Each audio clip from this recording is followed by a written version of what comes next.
Waalaikumsalam. Alhamdulillahirabbil alamin wassalatu wassalamu ala sayyidil mursalin wa ala alihi wa sahbihi ajma'in wa ba'du. Nama saya Ilham Wasfi dari prodi IKT semester 6 STAI Al Anwar dengan dosen pengampu Ibu Fatonah.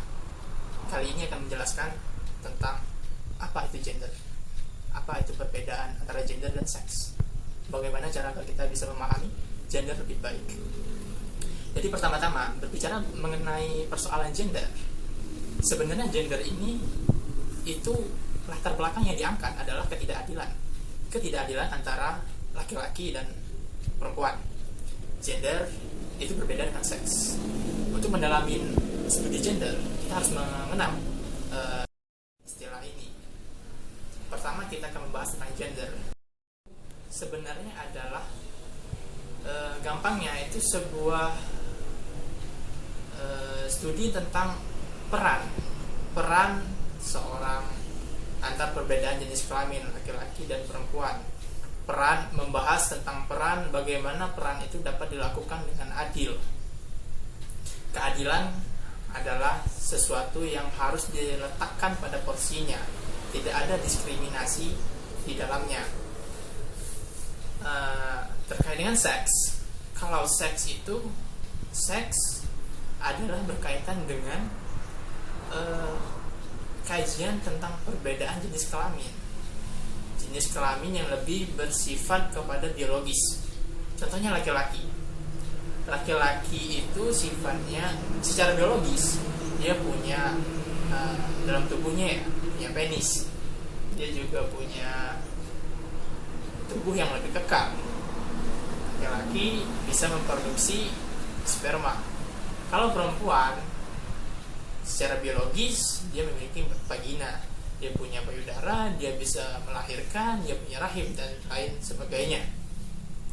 Nah, gender di sini sebenarnya itu dibentuk oleh tiga pandangan. Kalau dalam segi ilmu kita bisa lihat dari sosiologi, dari antropologi, dan dari psikologi. Kalau seks tadi kita lihat dari segi ilmu biologi. Nah, gender di sini itu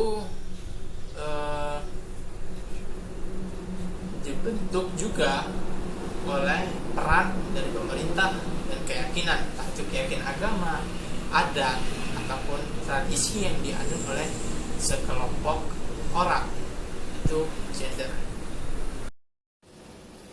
Jadi dari kacamata tadi lahirlah bahwa perempuan itu sifatnya lembut, keibuan, laki-laki itu perkasa, cowok, keren dan kuat, dan seharusnya dia di publik, dan perempuan itu di domestik sebenarnya, karena pengaruh dari ketiga kacamata tadi dan juga mungkin dipengaruhi oleh biologis. Jadi itu menjadi sebuah sistem yang membentuk bahwa ada perbedaan di antara peran antara laki-laki dan perempuan. Ada perbedaan di dalam dunia kerja akibat pembagian itu dan lain sebagainya. Kita akan lihat bagaimana bentuk gender, bentuk-bentuk kejadian perbedaan ini. Pertama itu ada namanya marginalisasi. Marginalisasi itu adalah perbedaan berdasarkan jenis kelamin. Dia itu adalah perbedaan berdasarkan jenis kelamin yang mengakibatkan sebuah kerugian bagi salah satu pihak. Contohnya seorang wanita itu dia itu sifatnya adalah orang rumahan. Kalau orang rumahan berarti nggak seharusnya dia itu jadi pemimpin. Kedua ada namanya subordinasi. Satu pekerjaan itu tidak lebih baik daripada pekerjaan yang lainnya. Contohnya adalah perempuan itu dia itu orangnya rajin, dan anggapan orang bahwa pekerjaan di rumah itu nggak begitu penting, ataupun perempuan itu ya kerjaan di rumah aja, dan pekerjaan rumah itu nggak begitu penting. Karena perempuan ini dianggap oleh masyarakat seharusnya di rumah aja, Jadinya ya dia seharusnya nggak perlu sekolah gitu. Dia udah gitu aja. Akibatnya wanita jadi bodoh, miskin. Ketiga, ada yang namanya stereotype. Stereotype ini adalah pelabelan kepada salah seorang ataupun suatu kelompok. Dan pelabelan ini bersifat negatif. Contohnya seorang laki-laki yang seharusnya anggapan publik dia kerja di luar, kerja keras, tapi dia malah ngasuh anaknya. Ataupun dia bersifat dia memasak-masak.